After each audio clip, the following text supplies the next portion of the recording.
Taste the Daily. சர்வதேச சுற்றுலா தலமான கன்னியாகுமரியில் தீபாவளி பண்டிகையை ஒட்டி ஏராளமான சுற்றுலா பயணிகள் குவிந்தனர். தீபாவளியை ஒட்டி அதிகாலை முதலே குமரியில் குவிந்த உள்ளூர்வாசிகளும் முக்கடல் சங்கமிக்கும் குமரி கடலில் ஆனந்த குளியல் போட்டு மகிழ்ந்தனர்.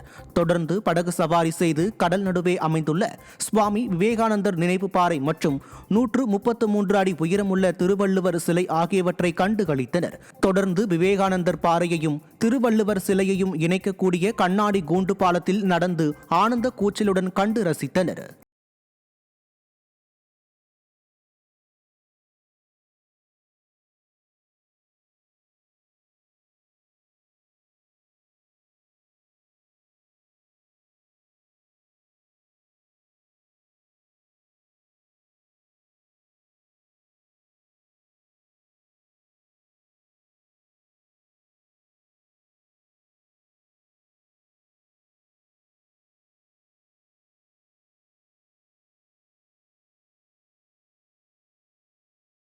கோவை மாவட்டம் பொள்ளாச்சி அடுத்த ஆழியார் கவியருவியில் சுற்றுலா பயணிகள் உற்சாகமாக குளித்து மகிழ்ந்தனர். மேற்கு தொடர்ச்சி மலை அடிவாரத்தில் அமைந்துள்ள ஆழியார் குரங்கு அருவி எனப்படும் கவியருவியில் குறைந்த அளவே தண்ணீர் வந்த நிலையிலும் தீபாவளி பண்டிகையொட்டி வழக்கத்தை விட ஏராளமான சுற்றுலா பயணிகள் வருகை தந்து அருவியில் ஆனந்த குளியலிட்டு மகிழ்ந்தனர்.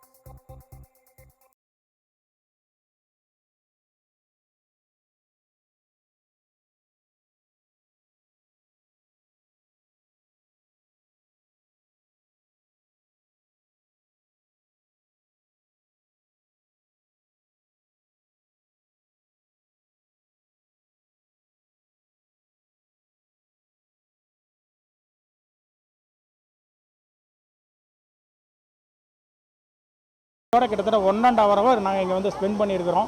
அதே மாதிரி அடுத்து வால்பாறை போகிறோம். அங்கேயும் கிளைமேட் அற்புதமாக இருக்குது. ஸோ இன்றைக்கி தீபாவளி வந்து ஒரு இயற்கையோட மக்களோட பலவிதமான மக்களும் இங்கே வந்திருக்கிறாங்க. ஸோ அவங்களோட இன்றைக்கி வந்து நாங்கள் என்டர்டைன்மெண்ட் பண்ணுறது ரொம்ப சந்தோஷமாக இருக்குது.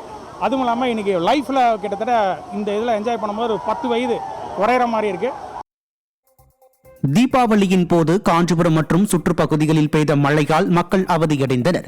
காஞ்சிபுரம், செவிலிமேடு, ஓரிக்கை, ஏனாத்தூர், வையாவூர், கிளம்பி, பாலுசெட்டி சத்திரம் உள்ளிட்ட பகுதிகளில் திங்களன்று பரவலாக மழை பெய்தது. இதனால் மக்கள் பட்டாசு வெடிப்பதிலும் கோயில் உற்றார் உறவினர் வீடுகளுக்கு செல்வதிலும் சிரமம் ஏற்பட்டது. இருப்பினும் மழை விட்ட நேரங்களில் மக்கள் வழக்கம் போல் உற்சாகமாக தீபாவளியை கொண்டாடி மகிழ்ந்தனர். கன்னியாகுமரி மற்றும் சுற்றுவட்டார பகுதிகளில் சுமார் 1 மணி நேரம் பெய்த மழையால் சுற்றுலா பயணிகள் கடும் சிரமம் அடைந்தனர். தீபாவளி பண்டிகையை உற்சாகமாக கொண்டாடும் நோக்கில் ஏராளமானோர் சுற்றுலா பயணிகள் கன்னியாகுமரியில் குவிந்த நிலையில் கருமேகங்கள் திரண்டு சுமார் 1 மணி நேரம் மழை பெய்தது. இதனால் சுற்றுலாவை தொடரவும் முடிக்கவும் முடியாமல் தவித்த சுற்றுலா பயணிகள் குடைபிடித்தபடியே மறைவான இடங்களை நோக்கி ஓடிச் சென்றனர்.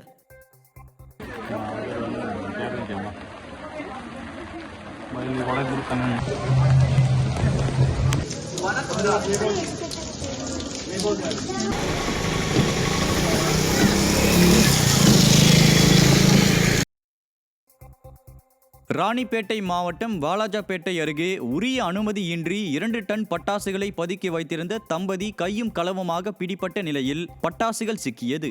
கச்சால நாயக்கர் தெருவை சேர்ந்த தனஜெழியனும் இவரது மனைவி பூரணியும் சேர்ந்து தீபாவளியை முன்னிட்டு பட்டாசுகளை வாங்கி பதுக்கி வைத்து அதிக விலைக்கு விற்ற நிலையில் பிடிபட்டனர். மேலும் இவர்களிடம் இருந்து 20 லட்சம் மதிப்பிலான 2 டன் பட்டாசுகள் சிக்கியது. குற்றங்களை தடுக்க வேண்டிய ஸ்டாலின் அரசின் ஏவல் துறையினர் தீபாவளி வசூல் வேட்டையில் இறங்கியதால் இதுபோன்ற குற்ற சம்பவங்கள் நடைபெறுவதாக மக்கள் குற்றம் சாட்டினர். கடலூர் மாவட்டம் புவனகிரி அருகே சாத்தமங்கலம் கிராமத்தில் பாழடைந்த கட்டடத்தில் ரேஷன் கடை இயங்கி வருவதற்கு கிராம மக்கள் எதிர்ப்பு தெரிவித்துள்ளனர். கட்டடத்தின் உள்ளே மழைநீர் கசிந்து ரேஷன் பொருட்கள் வீணாகி வருவதாக பொதுமக்கள் குற்றம் சாட்டியுள்ளனர். மேலும் ரேஷன் கடையை வேறு கட்டடத்திற்கு மாற்ற வேண்டும் என நீண்ட நாட்களாக வலியுறுத்தி வரும் நிலையில் விடிய அரசின் அதிகாரிகள் இதனை கண்டு கொள்ளவில்லை என்ற குற்றச்சாட்டு உள்ளது.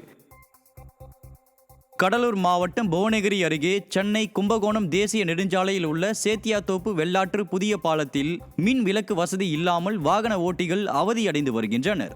நூற்றுக்கணக்கான கிராமங்களை இணைக்கும் இந்த பாலத்தில் மின் விளக்கு வசதி இல்லாததால் வாகன ஓட்டிகள் அச்சத்துடன் செல்வதோடு பல விபத்துகளும் ஏற்படுவதாக கூறப்படுகிறது. நிர்வாக திறனற்ற ஸ்டாலின் மாடல் அரசின் நெடுஞ்சாலைத்துறை வெள்ளாற்று புதிய பாலத்தில் உயர் கோபுர மின் விளக்குகளை அமைக்க வேண்டும் என வாகன ஓட்டிகள் வலியுறுத்தியுள்ளனர்.